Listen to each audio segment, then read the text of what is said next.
From Pokemon Unite to League of Legends and Fortnite. All right, listen up. These are some of the most popular video games in the world. And behind them is a Chinese company you may not be familiar with. Tencent is China's largest social media company. It is also the world's largest video game company by revenue. Last year, it reported more than $22 billion in revenue from smartphone games and nearly $7 billion from PC games. But that growth could hit a roadblock. Since late 2020, Beijing has embarked on a clampdown of its homegrown tech giants, and Tencent is one of them. It's facing more scrutiny over its business practices, including its allegedly anti-competitive behaviors. Regulators are also concerned that young Chinese citizens may become addicted to video games. Regulations are always looming in China. From now on, they can only become stricter and stricter. We take a look at Tencent's video game portfolio over the years to see how it became a giant in the industry and what Beijing's regulatory crackdown could mean for the company's global empire.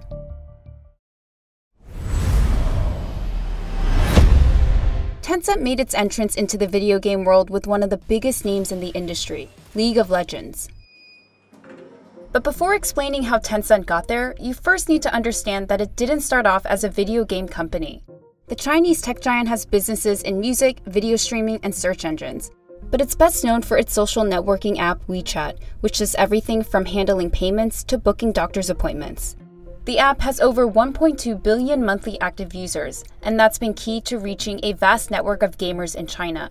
There's no company on the planet that has this advantage that Tencent has. Serkan Toto is an independent video game industry consultant in Japan, and he's been watching this sector for more than a decade. They turned WeChat into a gaming platform, and they also use it as an incredibly powerful distribution tool, marketing tool, user acquisition tool.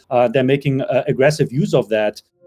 The company has been building its own online games since 2003, developing some relatively simple games like these to more sophisticated ones. Over the years, Tencent has also tried to export some of them, but they failed to take off in the West. The best example is probably Honor of Kings, which is the world's biggest mobile game by revenue. Very well made, but they are designed to appeal to Chinese gamers, for example. The world building, characters, the stories, the narratives. Video game industry analysts say some of Tencent's flops may have accelerated the company's foreign investments. And this brings us back to League of Legends. In 2009, the company became the official Chinese distributor of the US-developed game. It's not a casual game. It's not a very easy-to-play game. After launch, it just developed into a crowd pleaser. Toto says this kind of growth helped push Tencent to make a bold move with a Los Angeles startup.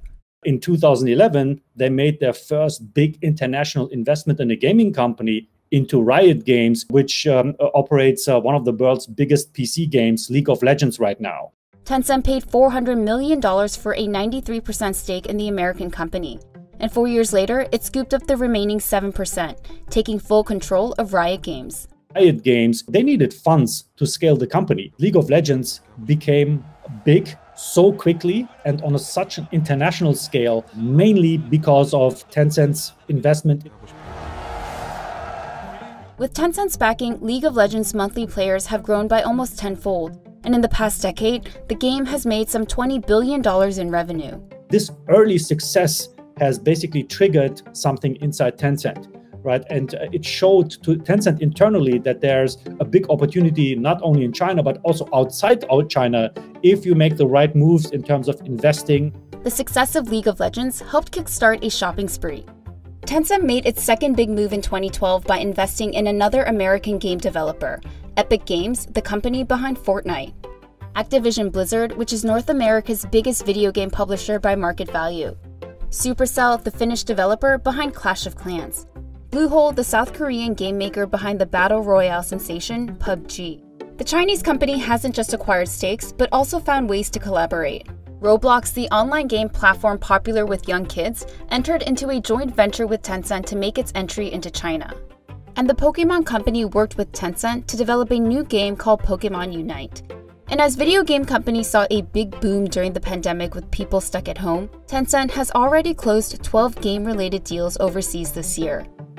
Tencent has to expand globally in the gaming market because it needs to seek more growth. It also become easier for them to get exclusive distribution rights for these games, and that also further cements their dominance in the home market too. But this dominance at home has raised concerns among regulators about the gaming habits of young people. The worst crackdown that Tencent has faced so far is probably the 2018 episode when the Chinese government suspended approval of new games for about a year. Then this year, as part of a larger regulatory crackdown, Beijing began looking more closely at Tencent. In August, a Chinese state newspaper called online games opium for the mind. Later, the article was taken down, then republished without the phrase opium for the mind. After the article's publication, Tencent saw a big sell-off and its share price dropped about 10% in just one day. So there is a lot of confusion whether that article represents any actual policy agenda. So Tencent has pledged to enforce tougher rules than required by the authorities. Young gamers will only be allowed to play for 1 hour on weekdays and 2 hours on weekends and holidays. We haven't seen the current regulatory storm really hit the core of Tencent yet. When other companies took a very big hit, it also raises the question whether Tencent will be the next. Toto says this type of uncertainty at home might push Tencent to see that the bigger opportunities are overseas. Tencent is most likely to even more focus on its global gaming business going forward. You want to make sure that you use your capital effectively outside of China to offset certain risks. Tencent said it's committed to growing the games sector in China, while looking at potential investments abroad that can bring strategic value to the company. I think that Tencent is going to try to acquire even more studios, even more developers outside its home market. And that could mean that the next blockbuster games you'll be playing could have Tencent behind them.